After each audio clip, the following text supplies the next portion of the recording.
Assalamualaikum warahmatullahi wabarakatuh. Perkenalkan, kami Angkatan 18 Kelompok 2 dengan anggota Ati Nur Aini SFAM APT, Fitriana Puspitasari SFAM APT, Gloria Agita Syauta SFAM APT, dan Muhammad Fakhruddin Hafiz SFAM APT. Pada kesempatan kali ini, kami akan mempresentasikan penggunaan teknologi, internet, sosial media yang baik dan benar. 19 masuk ke Indonesia di bulan Maret tahun 2020. Hari itu Presiden Jokowi mengumumkan bahwa 2 orang warga negara Indonesia mengalami COVID-19. Tidak lama setelahnya Presiden memberikan himbauan untuk masyarakat Indonesia untuk melakukan semua kegiatannya dari rumah.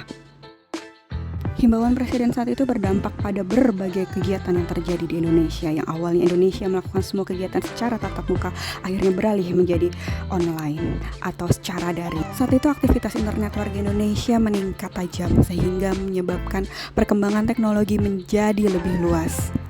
Era teknologi memberikan kemudahan dalam melakukan segala hal. Hal ini mengubah komunikasi menjadi digital.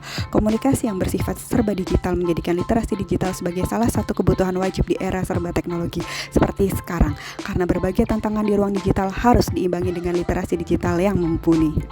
Teknologi akhirnya menjadi sebuah keharusan, namun rendahnya literasi digital ternyata membuat Indonesia menghadapi sejumlah ancaman, mulai dari penyebaran konten negatif, konten berbau hoax, ujaran kebencian atau hate speech, perundungan, ragam praktek penipuan hingga radikalisme.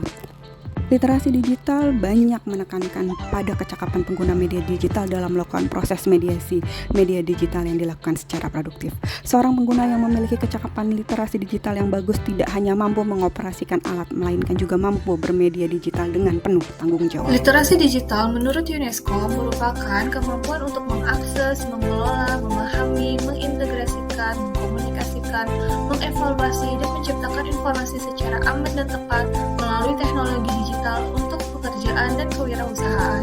Ini mencakup kompetensi yang secara beragam disebut sebagai literasi komputer, literasi teknologi informasi dan komunikasi, literasi informasi, dan literasi media. Beberapa hal yang tidak boleh dilakukan dalam bermedia sosial adalah menebar hoax, menebar ujaran kebencian, cyberbullying, dan juga membuat konten negatif. Contoh aplikasi untuk menunjang pekerjaan adalah SIBEMO untuk absen, Smile untuk menginput logistik vaksin, dan juga SITB untuk logistik tuberkulosa. Pemerintah terus berupaya mengurangi laju penyebaran virus COVID-19.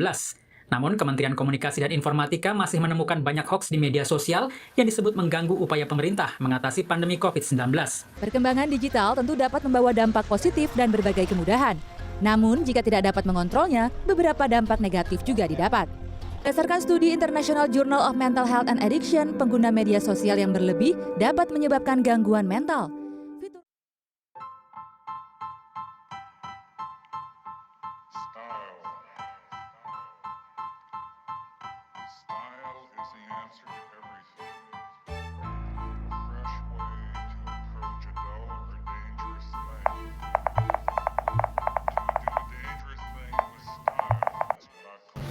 Saat kita melakukan aktivitas di media sosial, ada 3 hal yang tidak boleh kita lakukan, yaitu yang pertama penghinaan, melakukan fitnah, dan juga melakukan penistaan terhadap orang lain.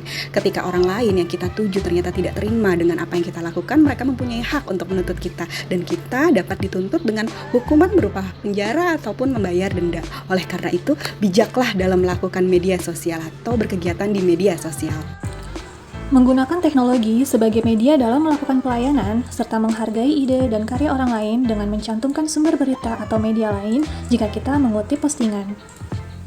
Jadi, agar obat dapat memberikan manfaat bagi tubuh dan keamanan bagi lingkungan, ingat selalu dan usia. Dan tidak lupa untuk selalu konsultasi dengan apoteker untuk mendapatkan obat yang aman.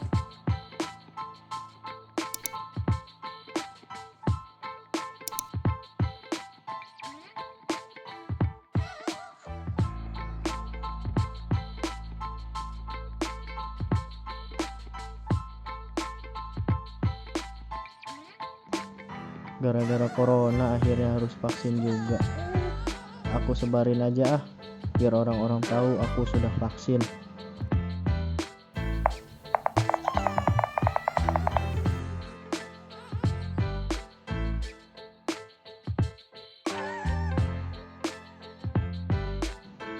Wah, makin hari makin aneh saja. Masa obat cacing diminum untuk obat manusia?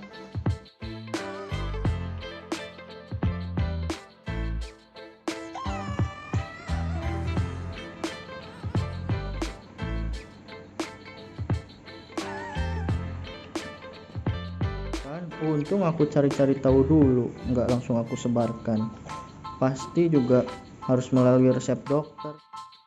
Komitmen kami dalam mewujudkan Smart ASN diantaranya adalah kami berkomitmen akan menggunakan teknologi, internet, dan sosial media dengan bijak dan penuh dengan tanggung jawab. Menghargai pengguna sosial media lain dan tidak menyebarkan hoax. Menjaga data pribadi dan orang lain demi menjaga keamanan dalam menggunakan sosial media. Dengan penuh kesadaran dan pemahaman terhadap nilai Pancasila dan Bhinneka Tunggal Ika, menjaga kesopanan serta peraturan dalam bermedia sosial.